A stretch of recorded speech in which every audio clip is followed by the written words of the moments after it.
Tiny, the mighty ant. Once upon a time, in a garden full of colorful flowers and tall trees, there was a small ant named Tiny.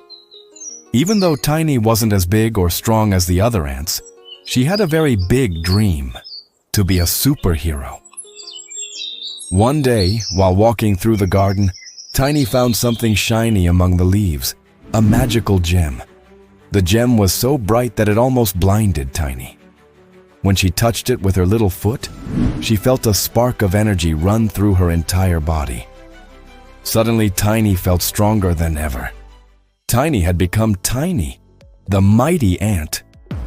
Now Tiny could run faster than the wind, lift things as big as feathers, and best of all, she could make everyone laugh with her contagious laugh. Tiny was ready to be the superhero of the garden.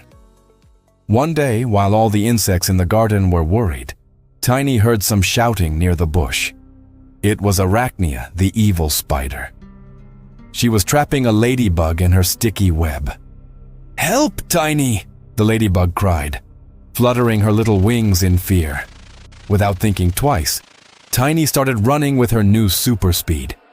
Zoom! She flew past the leaves like a lightning bolt.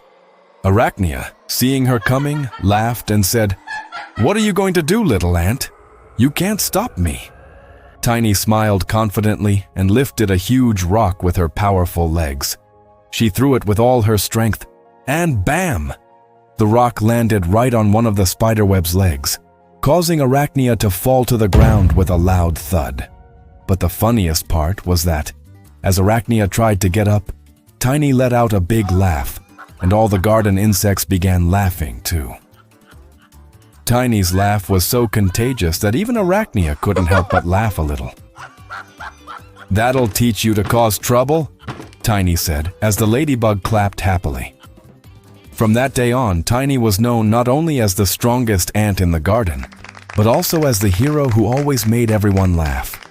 Because in the end, Tiny showed that no matter how small you are, what really matters is having a big heart and a laugh that can save the day.